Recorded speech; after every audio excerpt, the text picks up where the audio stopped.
Japan के एक island पर एक औरत कोमा में थी। वो मरने वाली थी। उसे सपना आया कि वो मर गई है और स्वर्ग में पहुंच गई है। वहां उसे अपने पूर्वजों की आवाज आती है। वो उससे पूछते हैं कि तुम कौन हो। वो जवाब देती है, मैं मेयर की बीवी हूं। फिर आवाज आती है कि हमने ये नहीं पूछा कि तुम किसकी बीवी हो, हमने पूछा है कि तुम कौन हो। वो कहती है, मैं 4 बच्चों की माँ हूं। फिर आवाज आती है, हमने ये नहीं पूछा कि तुम किसकी माँ हो, हमने ये पूछा है कि तुम कौन हो। उस औरत ने जवाब दिया कि मैं स्कूल टीचर हूं। फिर से आवाज आई, हमने ये नहीं पूछा कि तुम क्या काम करती हो, हमने पूछा है कि तुम कौन हो। इस तरह उस औरत ने कई जवाब दिए। उसने उसका नाम बताया, धर्म बताया, कई बातें बताई, लेकिन वो ये नहीं बता पाई कि वो कौन है। फाइनली उसने कहा कि मैं वो हूं जो हर दिन अपने परिवार का ख्याल रखने के लिए उठती हूं। मैं वो हूं जो बच्चों को पढ़ाकर उनका अच्छा माइंडसेट बनाती हूं। उस औरत का यह जवाब एक्सेप्ट कर लिया गया और वो कोमा से बाहर आ गई। कुछ दिनों बाद वो ठीक हो गई। इस पूरे इंसिडेंट ने उस औरत को उसकी जिंदगी का पर्पस समझा दिया। इसके बाद वो अपनी फैमिली की और ज्यादा केयर करने लगी और बच्चों को और ज्यादा अच्छे से पढ़ाने लगी। उस औरत को उसका इकिगाई मिल गया था। उसके बाद उस गांव के हर इंसान ने अपना इकिगाई पता करना एक बहुत इंपॉर्टेंट चीज मान ली। ये इंसिडेंट जापान के ओकिनावा आइलैंड पर हुआ था। वहां पर आज भी हर कोई अपने इकिगाई को ढूंढकर ही अपनी लाइफ जीता है। आज भी वहां के लोग दुनिया के बाकी लोगों से ज्यादा हेल्दी और खुश होते हैं। वो बीमार भी बहुत कम पड़ते हैं और वहां के लोगों की लाइफ भी दुनिया के बाकी लोगों से लंबी होती है। उस गांव की कई चीजें बाकी दुनिया के मुकाबले काफी अच्छी हैं। एक्सपर्ट्स के अनुसार इसका रीजन ये है कि वहां के लोग अपना इकिगाई ढूंढकर उसके मुताबिक ही अपनी लाइफ स्पेंड करते हैं। इकिगाई एक जापानीज शब्द है जिसका मतलब होता है रीजन फॉर बीइंग, यानी कि जिंदा रहने का कारण, जिंदगी का पर्पस, आपका दुनिया में आने का रीजन।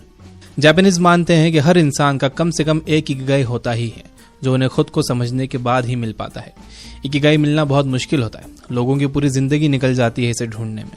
आपका भी एक इकिगाई है और मैं आपको बताने वाला हूं कि आप कैसे अपना इकिगाई पता कर सकते हो।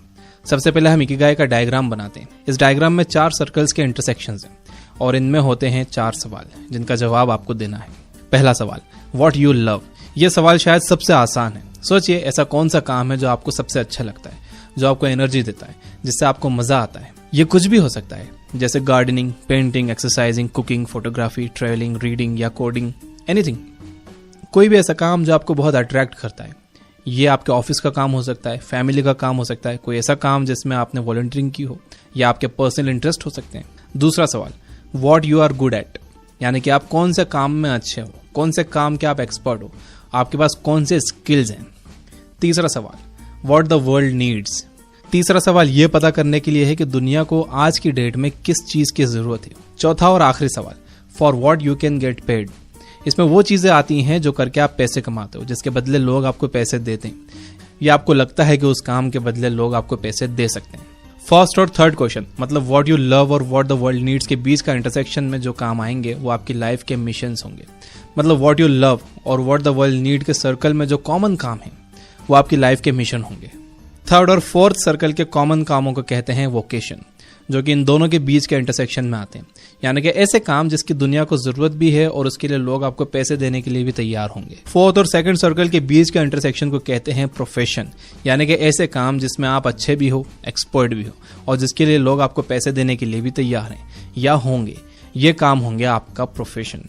लास्टली, फर्स्ट और सेकंड सर्कल के इंटरसेक्शन को कहते हैं पैशन, यानी कि ऐसे काम जिनमें आप एक्सपर्ट भी हो और आपको उन कामों से प्यार भी है, वो होता है आपका पैशन। एक बार जब आप अपना पैशन ढूंढ लोगे तो अपना इकिगाई ढूंढना आपके लिए आसान हो जाएगा और आगे मैं आपसे पैशन के बारे में ही बात करने वाला हूं। तो सबसे पहली बात, आपको अपना पैशन जानने के लिए खुद को जानना होगा, अपनी पर्सनालिटी को जानना होगा। नाकाम लोगों की एक खराबी ये होती है कि वो खुद के बारे में नहीं जानते। और दूसरी बात, आपको ये ध्यान देना होगा कि आप अपना ज्यादातर टाइम कहाँ बिताते हो, क्या करते हुए बिताते हो।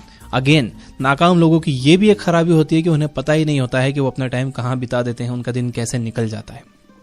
इन्हीं 2 वजहों से लोग आगे नहीं बढ़ पाते।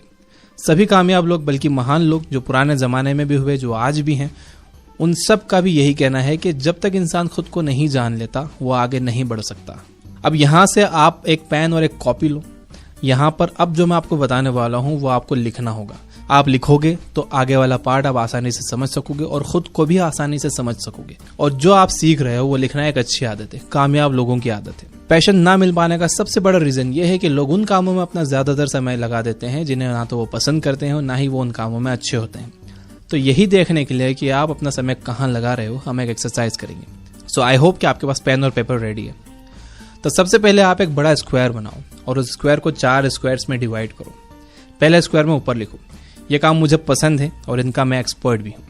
इस स्क्वायर में आप वो सारी चीजें लिखो जिन्हें करना आपको बहुत अच्छा लगता है और आप इन कामों के एक्सपर्ट हो। फॉर एग्जाम्पल, हो सकता है कि आपको फोटोग्राफी करना पसंद हो या कुकिंग करना पसंद हो, कोडिंग या पेंटिंग करना पसंद हो और आप इनमें एक्सपर्ट भी हो। तो ऐसी चीजें जिनमें आप बहुत अच्छे हो और आपको करने में वो मजा आता है, इस स्क्वायर में लिख दो। दूसरे स्क्वायर में ऊपर लिखो, ये काम मुझे पसंद है लेकिन मुझे अच्छे से करना नहीं आते। यानी कि ऐसे काम जिन्हें आप बहुत पसंद करते हो लेकिन वो आपको करना नहीं आते हैं तो अच्छी तरह नहीं आते, लेकिन आपका दिल बहुत करता है वो काम करने के लिए। हो सकता है कि आपको कोडिंग अट्रैक्ट करती हो लेकिन आप उसमें अच्छे नहीं हो सकता है कि आप एक पब्लिक स्पीकर बनना चाहते हो। तीसरे स्क्वायर में ऊपर लिखो, ये काम मुझे पसंद नहीं है लेकिन ये मुझे करना आते हैं। यानी कि ऐसी चीजें जो आपको पसंद नहीं है लेकिन मजबूरी में करना पड़ती है। जैसे कि हो सकता है कि आपको कोडिंग करना पसंद नहीं है लेकिन आप कोडिंग में अच्छे हो और वो आपको एज ए जॉब करना पड़ती है। तो ऐसी चीजें सोच कर लिख दो जो आपको पसंद नहीं है लेकिन फिर भी आपको करना पड़ती हैं। चौथे स्क्वायर में ऊपर लिखो, ये काम मुझे पसंद भी नहीं है और ये मुझे अच्छे से करना आते भी नहीं है। यानी कि ऐसी चीजें जो आपको पसंद भी नहीं है और आप उसके एक्सपर्ट भी नहीं हो, आपको करना भी नहीं आती है, फिर भी आपको ये करना पड़ती है मजबूरी में। जैसे कि आपको अपना रूम साफ करना पड़ता है। हो सकता है कि आपको रूम साफ करना पसंद ना हो और ये आपको आता भी ना हो। तो इन चारों स्क्वायर्स में आराम से सोच कर अपने जवाब लिखो, कोई जल्दी नहीं। आप ये वीडियो पॉज कर सकते हो। जब आप ये लिख लो तो देखो कि आप अपना ज्यादातर समय कौन से काम करते हुए बिताते हो। कितना समय आप वो काम करते हो जिसमें आप अच्छे भी हो और वो आपको पसंद भी है। कितना समय आप वो काम करते हो जो आपको पसंद नहीं है।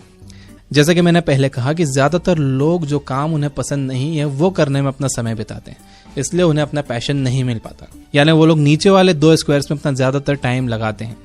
आपको अपना पैशन ढूंढना है तो आपको ऊपर वाले 2 स्क्वायर्स वाले कामों को करने में ज्यादा टाइम देना होगा। बिना अपनी करंट जॉब को छोड़े हुए आपको ये कोशिश करनी होगी कि आप ऊपर वाले स्क्वायर्स में दिए गए कामों को करने के लिए टाइम निकालो। अब देखो, लॉकडाउन में आपके पास टाइम ही टाइम है। पहले तो बहाना होता था कि मेरे पास टाइम नहीं है। स्टिल अगर आपको लग रहा है कि टाइम नहीं है तो मैं आपको बता दूं, अगर आप टीवी, न्यूज, सीरियल्स देखना थोड़ा कम कर दोगे तो आपके पास काफी टाइम बच जाएगा।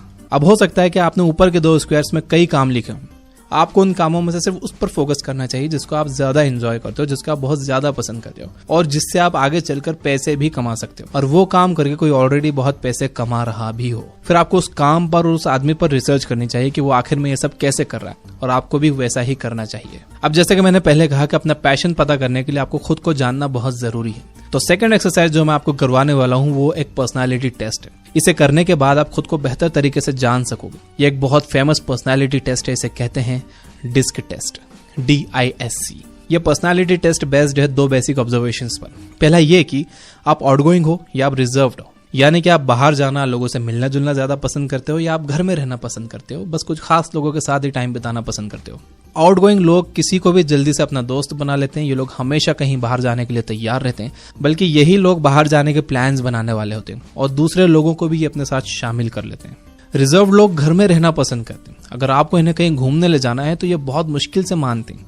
ये बस इनके कुछ खास लोगों के साथ ही अपना समय बिताते हैं और अपनी फीलिंग्स सिर्फ उन्हीं के साथ शेयर करते हैं। डिस्क पर्सनालिटी टेस्ट का दूसरा ऑब्जर्वेशन है कि आप पीपल ओरिएंटेड हो या टास्क ओरिएंटेड। पीपल ओरिएंटेड लोग दूसरों के बारे में ज्यादा सोचते हैं, दूसरों की केयर ज्यादा करते हैं।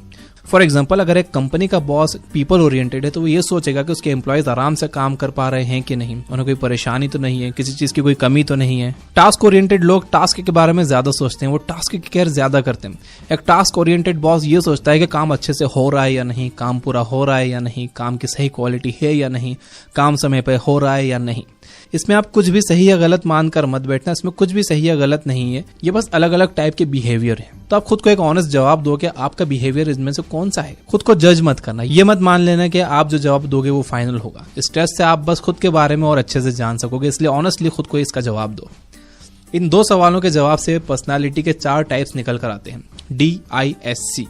अगर आप आउटगोइंग हो और टास्क ओरिएंटेड हो तो आपका पर्सनालिटी टाइप है D, यानी कि डोमिनेटिंग। डोमिनेटिंग लोग टाइम पर काम करते हैं और करवाते हैं, टास्क कंप्लीट करते हैं। एक बार ये जो काम अपने हाथ में ले लेते हैं तो उसे कंप्लीट जरूर करते हैं, बीच में नहीं छोड़ते।